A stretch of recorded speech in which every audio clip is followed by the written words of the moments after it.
Hello students, मैंने आपको previous video में फ्रैक्शन को एक्सप्लेन किया था। यहाँ फ्रैक्शन का आंसर मैंने कहा नेक्स्ट वीडियो में लिख देता हूँ, मैं 1 मिनट में लिख देता हूँ। एक्चुअली फ्रैक्शन क्या होता है वो एक्सप्लेन कर चुका हूँ।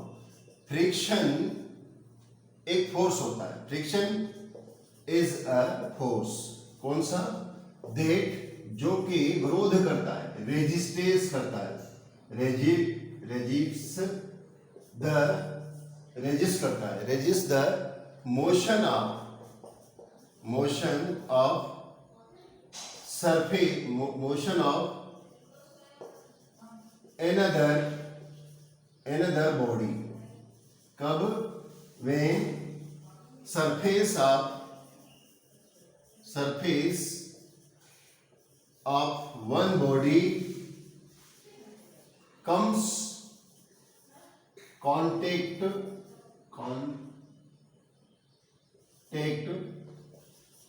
with surface of other body, ऐसे फोर्स को हम फ्रिक्शन कहते हैं।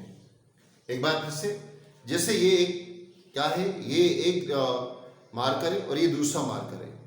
तो इस मार्कर की सरफेस और इसकी सरफेस, ये दोनों क्या करेंगे, ये बहुत तेज चलना चाहता है, किंतु ये वाला, इसकी जो सरफेस है और इसकी सरफेस, ये एक दूसरे के मोशन को रेजिस्टेंस करेंगी, एक दूसरे के मोशन को रेजिस्ट करेंगी। इसको अपन फ्रिक्शन कहते हैं। तो हमने इसको प्रीवियस में, इसको रब कर रहा हूँ, प्रीवियस वीडियो में मैं इसको एक्सप्लेन कर चुका था और अभी मैंने इस क्वेश्चन का आंसर एक प्रकार से लिख दिया है। नेक्स्ट टॉपिक जो है हमारा, टॉपिक तो नहीं कहना चाहिए, अभी टॉपिक वही चल रहा है, जिससे मैंने कहा एक क्वेश्चन बनता है कि व्हाट हैपन व्हेन चिल्ड्रन। मैं क्वेश्चन को लिख देता हूँ और आंसर को लिख देता हूँ और एक्सप्लेन कर चुका हूँ, पहले एक्सप्लेन और कर देता हूँ। What happen when some children try to push on a rough box on a rough floor। फिर से सुनिए, क्या है कि what happen when some children try to push a box on rough floor या rough surface, क्या होगा? यह मैं पहले एक्सप्लेन कर चुका हूँ, एक बार फिर से मैं आप लोगों को बता देता हूँ, ठीक है ना। जैसे यह एक बॉक्स है, वुडन बॉक्स हो, कोई भी बॉक्स हो सकता है, ये बॉक्स है और दो बच्चे इसको क्या कर रहे हैं, इसके ऊपर अपना फोर्स लगा रहे हैं, ठीक है ना। ये दो बच्चे इस पे अपना फोर्स लगा रहे हैं। मैंने शॉर्ट में, क्योंकि नहीं तो बढ़ जाएगा। ये दो बच्चे, सपोज ए और बी, ये इसको फोर्स लगा रहे हैं। तो दो कंडीशन बनती है। There are two condition. कौन सी दो कंडीशन बनती है? एक तो वह फोर्स लगाने पर, अगर वो फोर्स स्मॉल लगाते हैं तो ये बॉक्स क्या है, हिल भी नहीं पाएगा इनसे, ठीक है ना। और अगर ये फोर्स रफ सरफेस से, यानी फ्रिक्शनल से, अगर फ्रिक्शनल फोर्स है, ये पहले फर्स्ट केस में क्या हो रहा है कि इनका फोर्स जो रहता है, force of children less then friction force, एक कंडीशन ये बन सकती है। दूसरी कंडीशन यह है कि force of children more than friction force. तो अगर इस कंडीशन में क्या होगा, ये बॉक्स हिलेगा भी नहीं, और इस कंडीशन में क्या होगा, बॉक्स हिलेगा। कहने हिलेगा मतलब मुंह करेगा। तो हम क्या कह सकते हैं कि there are two condition.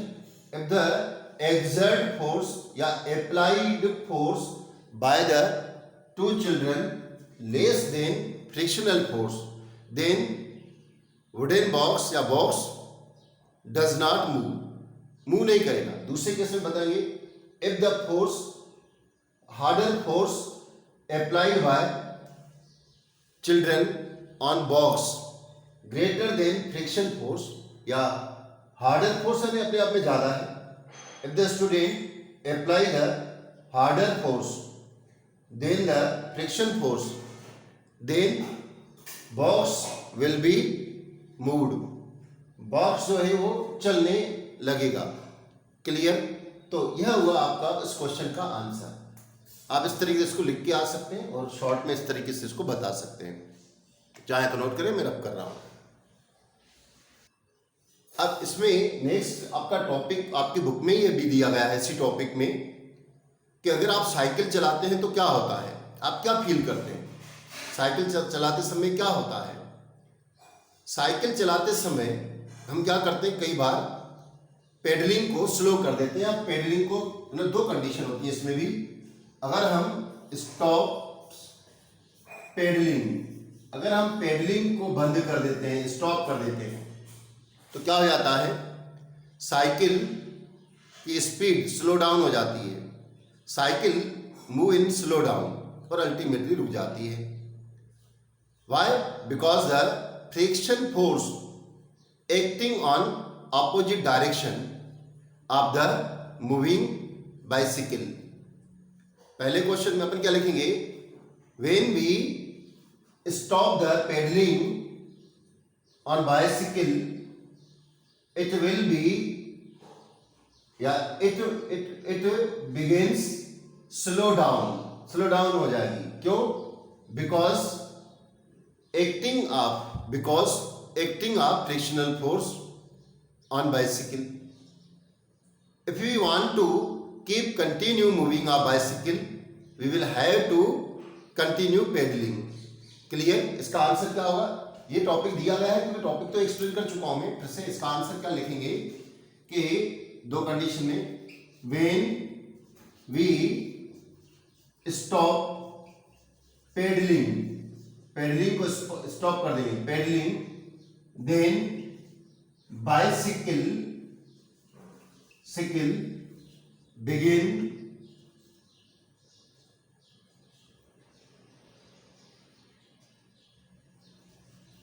begins slow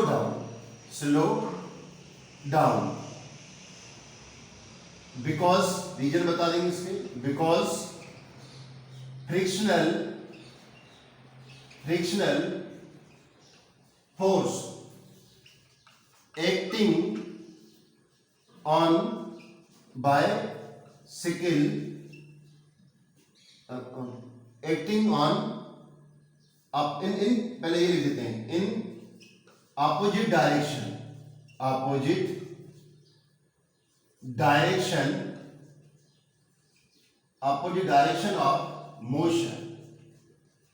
motion के ऑपोजिट डायरेक्शन में बाइसिकल के ऊपर फोर्स लगता है। Clear? If we keep on continue moving, क्या करना पड़ेगा हमें? कंटिन्यू मूविंग करने के लिए, थोड़ा सा ये दिख नहीं रहा तो मैंने थोड़ा सा कैमरे को घुमा देता हूं, देख लीजिए आप यहां से। हमें क्या करने का पड़ेगा? कंटिन्यू मूविंग करके रहने के लिए if we want to continue moving, यहां पर लिख देता हूं, है ना, ऊपर कंटिन्यू मूविंग, इसके बाद वाला we have to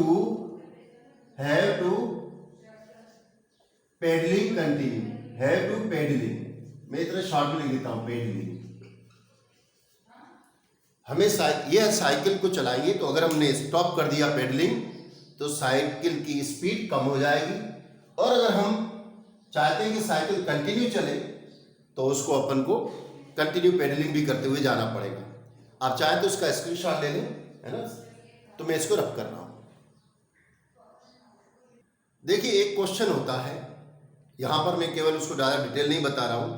क्वेश्चन यह है कि it is difficult to achieve zero unbalance force. फिर से सुनिए, इट इज डिफिकल्टी टू, ये आपकी बुक का भी है, ये भी, it is difficulty to achieve zero unbalance external force in real situation. Why? Hindi में बोल रहा हूं कि zero unbalance force, external unbalance force, क्या हम net external zero unbalance force प्राप्त कर सकते हैं? तो हमारा आंसर है नो। ये दो तरीके से होता है। नो मीन्स अर्थ पे नो, क्योंकि अर्थ पर हम जीरो या नॉन वेलोसिटी के साथ, जीरो वेलोसिटी के साथ किसी भी ऑब्जेक्ट को मूव नहीं कर सकते हैं। एक्सटर्नल फोर्स लगेगा, फ्रिक्शन लगेगा, मतलब बैलेंस फोर्स और अनबैलेंस फोर्स जीरो हो जाए ऐसा नहीं हो सकता है। अनबैलेंस फोर्स जीरो हो सकता है, पर आप अनबैलेंस फोर्स पर एक्सटर्नल फोर्स लगाकर और उसको जीरो में कन्वर्ट करके और किसी बॉडी को आप मूव करें, ये पॉसिबल नहीं है। मैंने पहले भी बता दिया था, एक बार फिर से बता देता हूं। जैसे एक वुडन बॉक्स रखा हुआ है, एक स्ट्रिंग यानी कि धागा, ठीक है ना, स्ट्रिंग यहां लगा दिया, एक स्ट्रिंग मैंने यहां लगा दी, एक से और ये वायर है। अगर आपने इस साइड फोर्स लगाया, इस डायरेक्शन में फोर्स लगाया, तो ये एक्स डायरेक्शन में मूव करेगा। अगर आपने वाई डायरेक्शन में मूव करेगा। अगर आपने इसको फोर्स को एक्स डायरेक्शन में लगाया तो ये एक्स डायरेक्शन में मूव करेगा।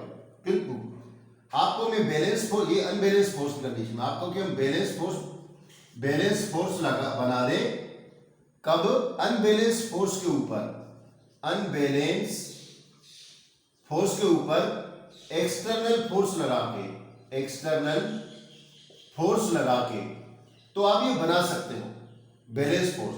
पर आप चाहो कि ये फिर वेलोसिटी से, इसमें चेंज हो, वेलोसिटी से मूव करे, तो ये नॉन वेलोसिटी से मूव कर, नॉन वेलोसिटी हो जाएगी, नॉन वेलोसिटी हो जाएगी, मतलब ये मूव नहीं करेगा। आप चाहें कि भाई एक्सटर्नल फोर्स लगा के हम बैलेंस फोर्स लगा दें और फिर भी ये मूव करे, तो ऐसा पॉसिबल अर्थ पे नहीं होता है। यह पॉसिबल डीप स्पेस में हो सकता है। डीप स्पेस में एक्सटर्नल फोर्स एक बार आपने लगा दिया तो वो बैलेंस फोर्स से, नेट बैलेंस फोर्स से इक्वल हो जाएगा, जीरो हो जाएगा और ऑब्जेक्ट अपने आप मूव करता रहेगा, कंटिन्यू मूव करता रहेगा।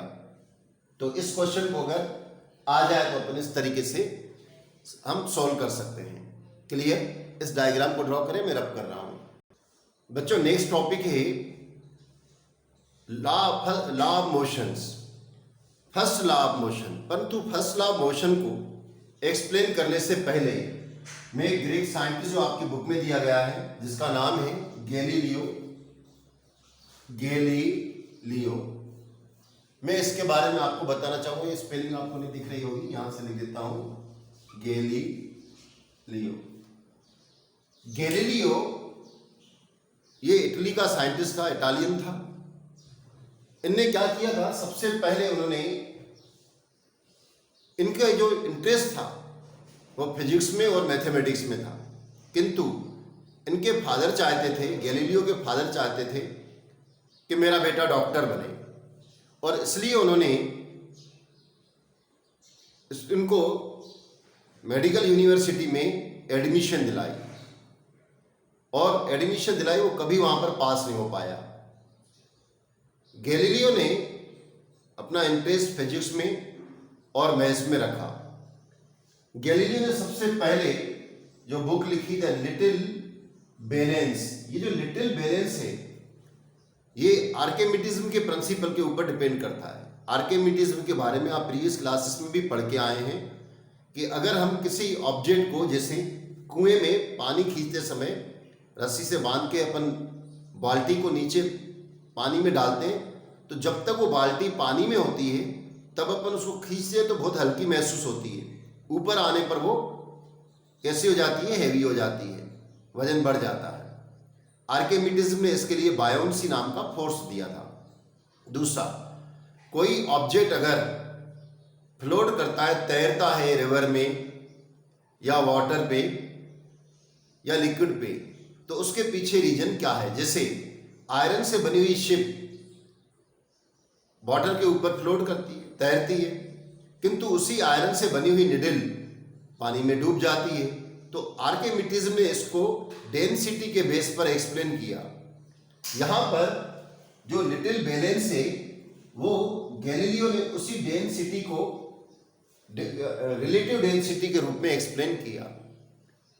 गैलीलियो ने एक और बुक लिखी, डी मोटू, ये सीरीज थी एक बुक की, डी मोटू। इसमें फॉलिंग ऑब्जेक्ट, इंक्लाइंड प्लेन, जो अभी मैं आपको एक्सप्लेन करने जा रहा हूं कि इंक्लाइंड यानी कि वो फिसलन पट्टी होती है ना, उसको कहते हैं इंक्लाइंड प्लेन पर, ऑब्जेक्ट किस तरीके से गिरता है उसके बारे में एक्सप्लेन किया है। दूसरा 1592 में उनको अपॉइंटमेंट किया गया प्रोफेसर के रूप में। कहाँ पर? Venice city, Republic of Venice, ये छोटी कंट्री है इटली के आगे, वहां पर उनको प्रोफेसर बनाया गया। प्रोफेसर बनने के बाद उन्होंने एक और काम किया, उन्होंने यहाँ पर पेंडुलम के बारे में स्टडी करी। पेंडुलम की समझते हो आप? क्या होता है कि जब किसी ऑब्जेक्ट को थ्रेड से, और थ्रेड से यानी जनरली अपन सर्कुलर स्फीयर ले रहे हैं, मेटल के स्फीयर को, और एक जो है बेस के ऊपर कहीं पर अपन इसको हैंग कर देते, लटका देते हैं, और फिर उसको छोड़ देते हैं, तो ऑब्जेक्ट यहाँ से यहाँ से 0 से अपन O मान लेते हैं, O से A तक जाएगा, फिर यहाँ पर आने के बाद O से B पे आ जाएगा, फिर वापस B पे जाएगा, और B से फिर वापस A पे आएगा। इस तरीके से पेंडुलम के बारे में गैलीलियो ने एक्सप्लेन किया, जो आज भी 12th के बच्चों को करना पड़ता है, ये एक्सपेरिमेंट भी करना पड़ता है, ये सिलेबस का पार्ट है उनका।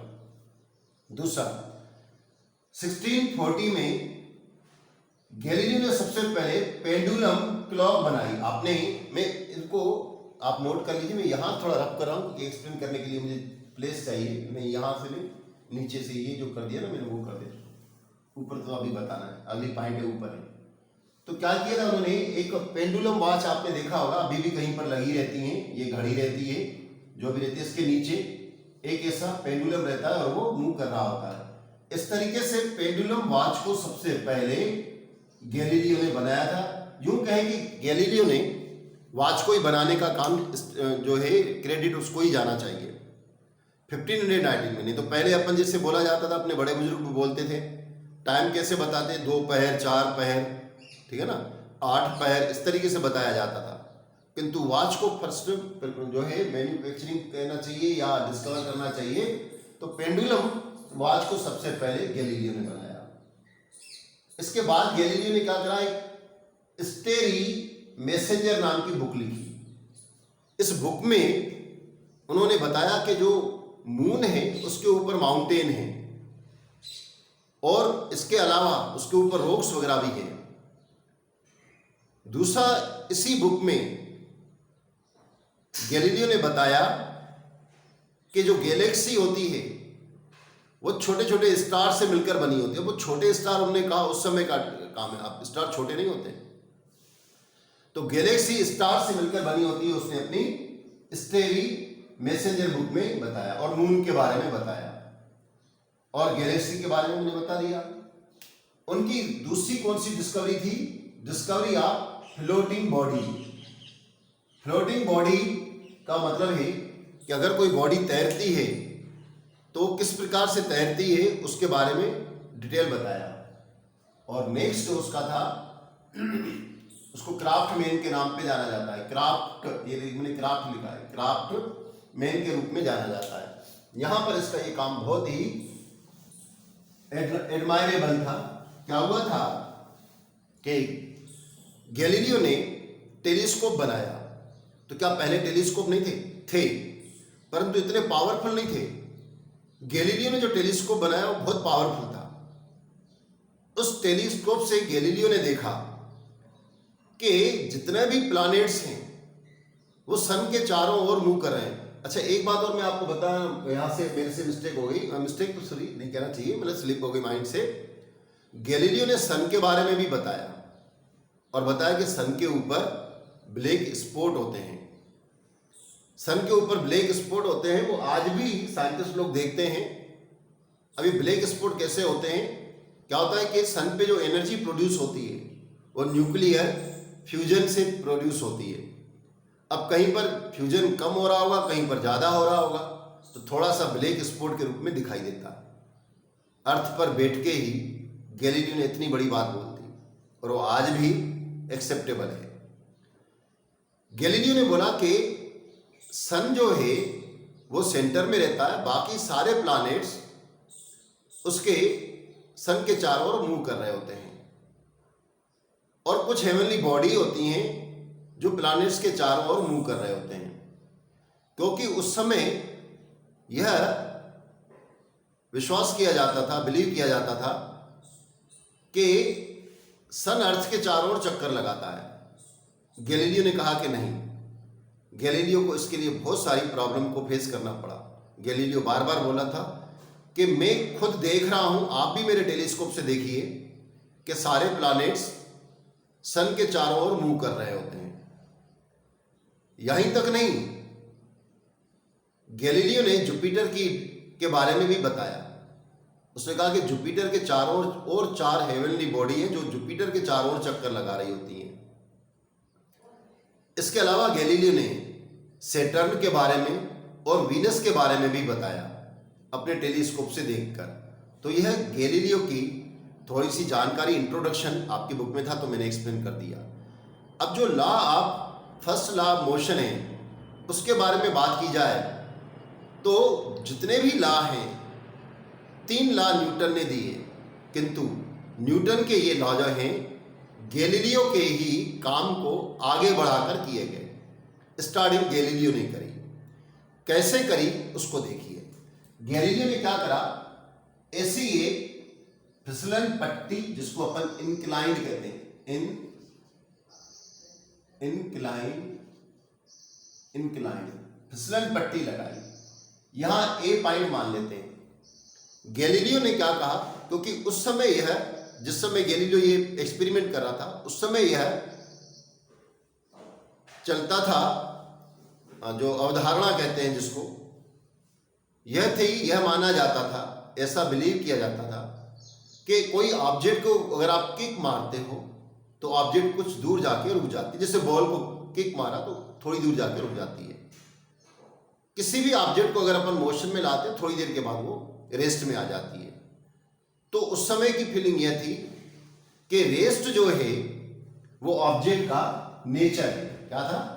Rest is the nature of an object या बॉडीज कह सकते हैं।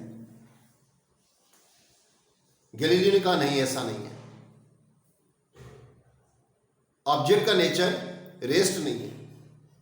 ऑब्जेक्ट अगर मूव कर रही होती है तो कंटिन्यू मूव करेगी, अगर स्टॉप है तो वह हमेशा रेस्ट में रहेगी। उन्होंने एक एक्सपेरिमेंट किया कि ये इंक्लाइन लगाया और इस इंक्लाइन को यूं करके एक और ऐसा इंक्लाइन लगा दिया और यहां पर एक मार्बल यानी कि कंचा, मार्बल यानी कंची बोल सकते हैं, जिसको आप कंची बोलते हो, इसको ए पॉइंट से छोड़ दिया। तो जितने पॉइंट से छोड़ा ना उतने ही पॉइंट पर, उतनी डिस्टेंस पे ये मार्बल वहां पर पहुंच गया, ऊपर तक पहुंच गया, किंतु फिर वो नीचे आने लगा। गैलीलियो ने क्या करा, इसके एंगल को कम कर दिया। किसको? इंक्लाइन को।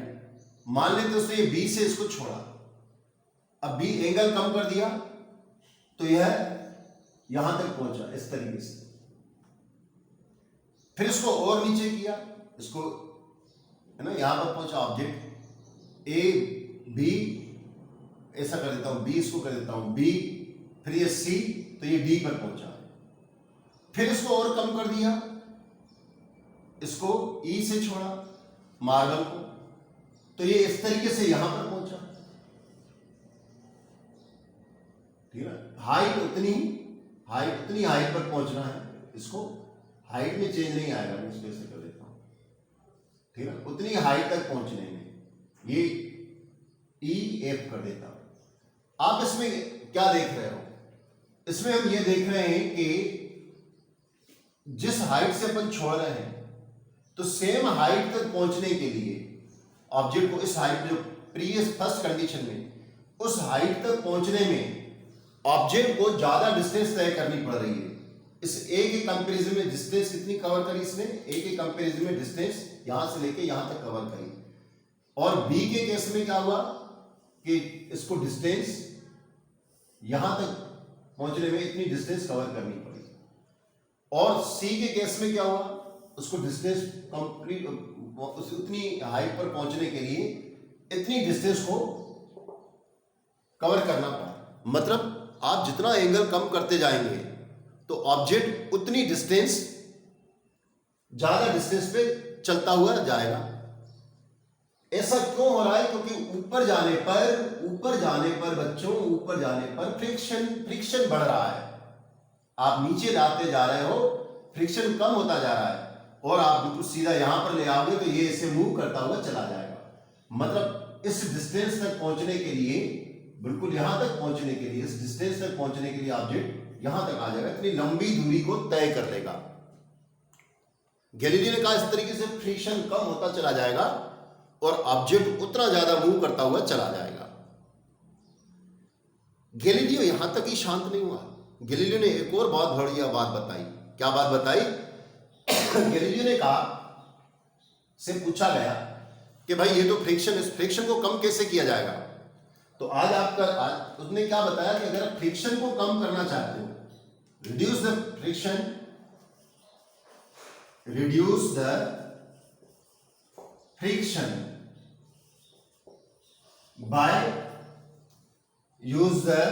by using lubricant।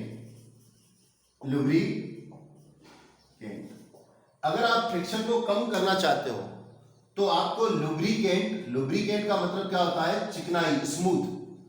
तो आप लुब्रिकेंट लो, जैसे तेल ले लो, ऑयल, ग्रीस ले लें, तो क्या हो जाएगा? उसका फ्रिक्शन कम होता हुआ चला जाएगा। हम फ्रिक्शन को रिड्यूस कर सकते हैं। गैलीलियो के इसी प्रिंसिपल को आप अपनी साइकिल पे देखिएगा। साइकिल का जो व्हील लगा रहता है ना, पहिया, उसमें पहिए को ध्यान से देखना, इसमें छोटे छोटे आपको इसको आयरन की ऐसी स्पेयर दिखाई देंगे। इसको बॉल बेयरिंग कहते हैं और हिंदी में अपन छर्रे कहते हैं, छर्रे लगे रहते हैं। इसके अंदर देखा तो इसके बीच में ग्रीस डला हुआ रहता है, ऑयल डला हुआ रहता है। आप आपकी साइकिल की सर्विसिंग कराने जाते हो तो वो भी क्या करता है? इसी में ग्रीस भर देता है। क्यों? क्योंकि इसमें फ्रिक्शन कम हो जाएगा, आपका पहिया और तेजी से घूमेगा और ज्यादा मूव करेगा। तो फ्रिक्शन को रिड्यूस करने के लिए ग्रीस का या ऑयल का यूज किया जा सकता है। ऐसा किसने बताया? गैलीलियो ने बताया। गैलीलियो के इस काम को न्यूटन आगे बढ़ाते हुए इसको फार्मूलेटेड कर दिया और नाम दिया लॉ ऑफ मोशन। तो यहां से पहले इसका आप चाहें तो डायग्राम ले लें। तो लॉ ऑफ मोशन अपन किससे कहते हैं, उसको मैं लिख रहा हूं। तो मैं ये कह रहा था कि न्यूटन ने इसको और आगे बढ़ाया और आगे बढ़ाकर मोशन और फोर्स के बीच में रिलेशन बताते हुए कुछ फंडामेंटल लॉ दिए, जिसको लॉ ऑफ मोशन कहते हैं, लॉ ऑफ मोशंस कहते हैं। तो Newton further studies of Galileo ideas on force and motion and represented 3 fundamental laws. These 3 laws are known as law of motions. तो बच्चों आपने देखा, इसके बाद में आगे वाले वीडियो में मैं आपको फर्स्ट लॉ, सेकंड लॉ और उससे रिलेटेड क्वेश्चन, एक और पहले इनर्शिया के बारे में बताऊंगा। तो फर्स्ट लॉ, इनर्शिया और उससे रिलेटेड ढेर सारे क्वेश्चन अपन नेक्स्ट वीडियो में सॉल्व करेंगे। Thank you, have a nice day.